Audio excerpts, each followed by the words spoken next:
ஜோதிடம் பார்த்தேன். ஏஎல்பி ஜோதிடம்னு சொல்லிட்டு அது ஒருத்தர் மூலியமா பழக்கமாயி நான் போய் பார்த்தேன்.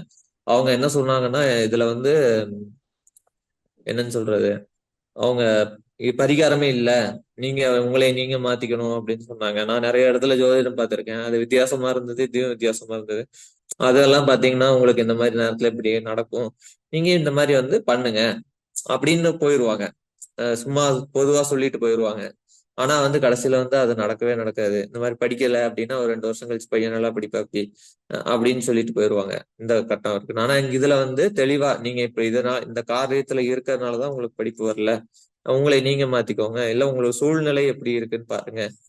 அப்படிங்கிற மாதிரி கர்மாவை சொல்லி தந்தது எனக்கு ரொம்ப பிடிச்சிருந்தது. அதனாலதான் ஃபர்ஸ்ட் வந்து பேசிக் கிளாஸே வந்து ஜாயின் பண்ணேன். பேசிக் கிளாஸ்ல பாத்தீங்கன்னா எனக்கு வந்து சின்ன சின்ன விஷயங்கள் வந்து புரிய ஆரம்பிச்சது. அதுக்கப்புறம் வந்து ஒவ்வொருத்தங்களுக்கு பலன் சொல்லும் போதுதான் அதோட மதிப்பெண் என்னன்னு தெரிஞ்சது. அந்த இடத்துல வந்து எனக்கு கொஞ்சம் பெரிய ஆள் மாதிரி பார்த்தாங்க. இதனால எனக்கு அந்த இதெல்லாமே இல்லை. அதே மாதிரி இங்க வந்ததுக்கு அப்புறம் என்னோட குணங்கள் எல்லாம் மாத்திட்டேன்.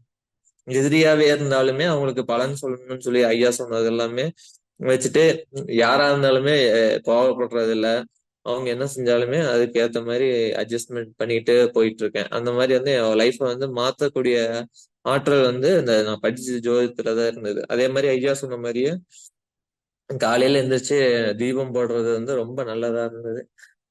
இப்பவும் வந்து அது பேசிக் கிளாஸ்ல விட அட்வான்ஸ் கிளாஸ்ல பாத்தீங்கன்னா இன்னமும் துல்லியமா நம்மளுக்கு எப்படி பண்ணணுங்கிற ஒரு கான்செப்ட் எனக்கு ஒரு ஐடியா கிடைச்சதுனால இதை வச்சு நான் வந்து இதுவும் பெரிய லெவல்ல போகணும். இன்னும் இன்னும் நிறைய பேத்துக்கு உதவி பண்ணணும். எனக்கு வந்து ஒரு 10 பேத்துக்காவது சாப்பாடு போடணும்னு எனக்கு ஒரு ஆசை.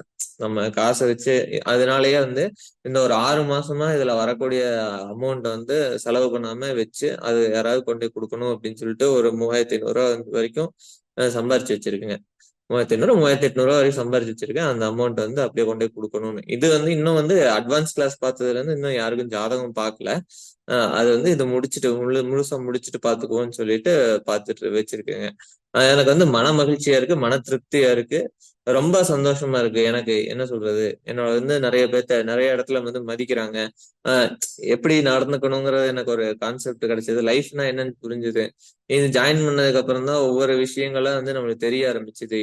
என்னென்ன மாதிரி பண்றோம், எந்த மாதிரி வந்து நம்மளுக்கு இதா இருக்கு அப்படின்னு சொல்லிட்டு அது என் லைஃப்ல நானே பார்க்கும்போது, நானே என்னோட ஜாதகத்தை பார்க்கும்போது ஆமா இந்த மாதிரி நேரத்துல இப்படி நடந்தது. அதனாலதான் நம்ம தான் வந்து இதை பயப்படுறோமே தவிர நம்மளுக்கு வந்து அந்த இடத்துல வந்து நடக்கும், அந்த காரியம் நடக்கும்.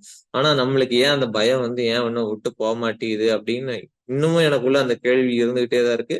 அதுக்கான தேடல் இருக்கு. நான் கண்டிப்பா வந்து அந்த தேடலை இது பண்ணி என்னோட பயத்தை போக்கி நான் வந்து இன்னும் பெரிய ஆள் ஆகணுங்கிறது ஐயாவோட அருளாலையும் இங்க இருக்கவங்க ஆசிரியர்கள், சொல்லிக் கொடுத்த ஆசிரியர்கள் அனைவருக்கும் நன்றி கூறி விடைபெறுகிறேன்.